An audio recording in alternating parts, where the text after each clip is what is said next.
husband, and they just had a custody battle. And Well, I there's mean, to a be fair, everyone has an ex-husband that they've had a custody battle with. well, I mean, yeah, and so do I. But the fact is, like, 3. Just saying, I've had 3. oh Oh, wow, whoa. Little, man, little. that's I that's was, that's I rough. was guessing 2 at the most for Jensen, but This is You know, California. you got to watch your word. back. Um, so I mean, just in terms of, there was a little meter that showed her potential danger, and so he just kind of stalked her down the street, and then lo and behold, here's her ex, and he pulls a knife on her, and chase ensues, where I don't really know what the bigger picture of this is. It almost seems like a side quest where he's just being a vigilante or something, but maybe he has a connection to the bigger story. Who knows? But it definitely seemed like this was kind of a spur of the moment chase sequence, just from tapping into a random NPC on the street. Yeah. Hopefully that's a sign of the sort of things that we'll be able to experience with it. All right, let's move on. Let's talk about The Witness, Jonathan Blow's new game. He that was a surprise. I didn't expect Jonathan Blow to be in the conference. I mean, I've known he's been working on The Witness for a while. He's talked a bit about it. This is the first time I've ever seen it personally. It Yeah, looks this very much this was like Zelda. this was the first trailer that they put together. Apparently, I obviously have seen screenshots and stuff, but one of the points I think that Sony was trying to make with this whole sequence here was that indie developers are very important to them. I mean, obviously the 360 had some exclusive indie games, but I feel like they're a little more prominent on the PlayStation 3 because you have, uh, that game company where the Journey and Flower and Flow and these games that were really headlined by Sony and just made out to be a really big deal, which of course they were, and won lots of awards for various aspects. So this is just more along those lines. Indie developers are definitely going to be like the PlayStation 4. I think they're going to try to be even more open, inviting more of the that culture into the sort of tapestry of the games that you'll see on the console, just in terms of the variety of approaches. This isn't like, a lot of them aren't like action games. I mean, these are very out there stuff that you're not going to see a big game developer create. Yeah, honestly, I would have liked to see. I understand why they didn't do it, but I would have liked to see more of an indie showing at the conference. Maybe, I mean, even though Jonathan Blow is very much an indie developer, he's like the mainstream of indie developers.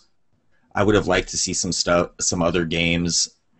But I mean, I think it is smart for them to get ahead and start letting indie developers know that this is a place that's going to facilitate your desire to put games on our system, because that is a big thing that Microsoft benefited largely from having all the I guess the what's the word of facilitating basically all these people who just wanted to make a game, take Super Meat Boy. Yeah, I mean, I think what they were going for is an indie game that has a lot of spectacle to it. That's sort of coming out that might have some hype behind it. It they wanted to reach out and show that they are in support of indie developers, but at the same time, it has to be kind of a big deal indie game, not like I think if they showed Anti-Chamber on stage, they would get a big WTF from the audience who never heard of it. That's a hard one to explain to people at first blush, but yeah, I mean it was a good sign that it's coming to the PlayStation 4 first. So I don't know if Sony paid for that or if that was something that they just in terms of the overall attractiveness of the development ecosystem that Sony is creating here. Maybe he came in on his own I or think it's what. something they probably paid for, to be honest with you, man. Yeah, probably. But I like to be sort of idealistic sometimes. All right, fair enough. You can have your idealism, man. Let's talk. Let's see here. There was a couple quote unquote gameplay or tech demos, whatever you want to call them. Capcom showed off their Panta-Ray engine, and then there was also a re-showing of Square Enix's, what's the name of the engine again? They call it Luminous Studio, which sounds like a development house, but it's an engine. They showed the same exact demo that they showed at E3 last year. The only difference, I guess, is that it was supposedly running on actual PlayStation 4 hardware. But what you're seeing on the screen there just a moment ago, the Capcom engine demo might be I believe that's going to be a real game, and you can see very much something in the same bottom style. Left corner, they're kind of giving you that HUD little thing. They're trying to give you the impression that this is. I mean, I'm not going to say that this was real gameplay. I mean, it was obviously a demo, but they expressed. I mean, the engine's called Panta-Ray, but this is called Deep Down. So this is a separate project. It's a working title, whatever it is. It might be a sequel to the RPG that they made recently. That was very kind of BioWare-ish. I think it's their attempt to kind of make their Dark Souls or Demon Souls, however you dice it up. I think it looks very much in that kind of spirit. Yeah.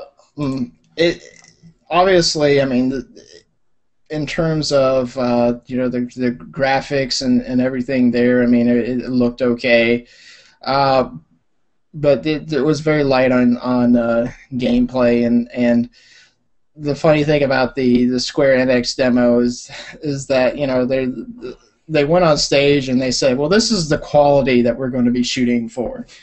I mean, this is the same as the FMVs that I've been seeing from Square Enix for the last 10 years, as far as I'm concerned. They can make pretty looking images. There's no question about it. Yeah. Like Square, you can stop trying to convince people that you have artistic talent. It's the gameplay and the story that people are a little more concerned about. Yeah. So I mean, it's wonderful that they're going to make pretty looking games. But that's not going to make sales. It's not going to give you awesome review scores in and of itself. So they came on the stage, and they after they showed the demo, then they announced that they are making a Final Fantasy game. So that's something to get excited for.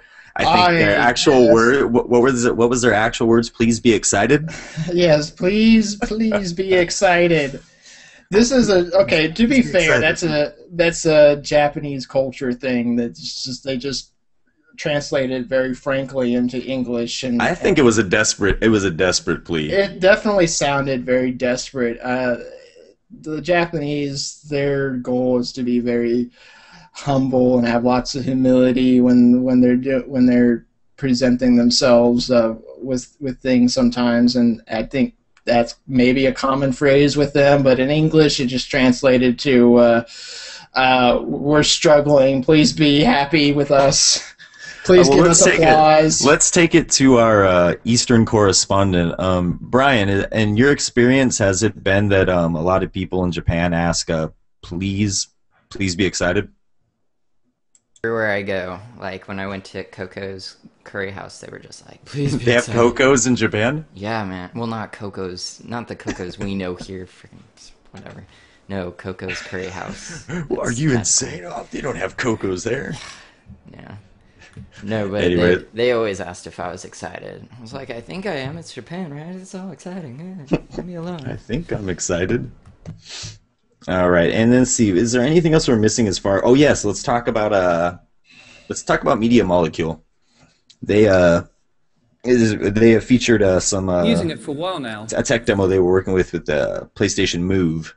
Yeah, well, first of all, I didn't really expect Move to make an appearance because people have pretty much written it off at this point. I was hoping it wouldn't make an appearance, honestly. Yeah, when the Move came out, I almost felt like there was probably a groan in the audience. But honestly, this is like, what was funny about it is like, yeah, we just figured out it does cool things.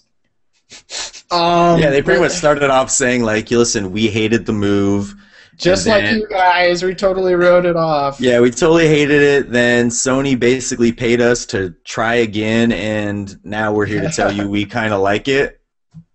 Yeah, I mean, and it's like, hey, look, you can make clay figures with it. I mean, look how For that whole unspoken for sculpting market that's out there. yeah, that's gonna be a real like the There's arts been and a whole group of crafts thing. sculpting gamers that have gone unrecognized, and yeah, this is the game. But Move aside Minecraft. This is where the real stuff is oh gonna yeah, be. right. I mean, this is, and then what you're seeing on the screen here is kind of what that culminated into. So they're basically saying, yeah, you can create figures, or you can use some of the pre-made ones that we include, and you can incorporate it in these environments and make like little productions out of it. So then what happened is that they put on this whole music show with like these clay statues that are like basically puppets. And it made absolutely no sense. There was no explanation of how they were doing it. They're moving their little sticks along the screen, and then somehow the characters were kind of interacting with objects on their own and each other. And Yeah, and then plus that keyboard player. When that keyboard player came in, it gets me mad every time I see it when that keyboard player is hitting the keys. I don't The know, just keyboard player is something always about that ruining. guy. Just something about that guy just makes me angry every time I see it. I mean, well, to be fair, I have no idea what. There was he going is, that guy. But to be fair, though, I thought it was pretty awesome. I have no idea what was going on there, but obviously it looks like they're having fun, right? I mean, to me, it was kind of like that part in The Sound of Music where they're putting on that marionette show, and you see Right. these puppets doing these elaborate motions and all this articulation, and then the camera switches to the actors, and they're just kind of wagging the the puppet strings, and it's like there's no correlation to what's Yeah. going on here. Yeah, you thought this was like some like well orchestrated event. No, it's just people's banging on stuff. But I mean, as nonsensical as it was, hey, I mean, if they can make that actually happen in the game, then all the more power to them. All right. Well, yeah, that closes out. That's pretty much all they showed. I'm sure like I said before, I think they haven't showed everything. They're gonna slowly kind of like piecemeal everything out. But I think, judging by how me and you and Brian are talking about this, that they had a successful first outing for the PS4. Let's go into some questions. Overall, how do you think the hardware that they've revealed, does it appeal to you? And Brian, feel free to get on this as well and tell us what you think. As far by hardware, like the system, the controller, the PlayStation Eye, the Move integration. Yeah, I mean, in terms of the hardware itself, I'm pleased from a technical standpoint. This is not something that you can expect them to pack in a top-of-the-line graphics card. And in terms of the space constraints and the amount of the power supply and heat and stuff that they have to work with, I mean, just the fact that they splurged on the 8 gigs of RAM was pretty insane, given how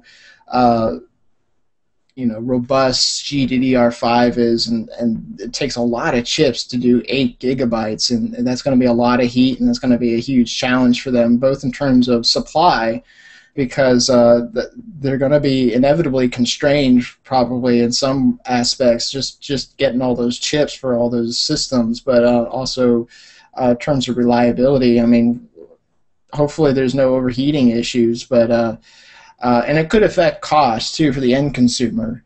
But I mean, I'm eager to get my hands on that controller. Just it looks a lot more comfortable than the DualShock 3. And obviously the triggers, they finally fixed the triggers. So yeah, that's something we really didn't talk about in the controller segment. Just all the things they've done to make the controller more ergonomic, like concaving the analog sticks, making the trigger buttons a lot more comfortable. And if you see on the actual controller, like the handles have been made, the actual grips have been made a little bit larger to make it a little bit more comfortable. Yeah, DualShock's always been a pretty small controller. it's always been kind of puny looking and just had like straight edges and angular and angular sides to it and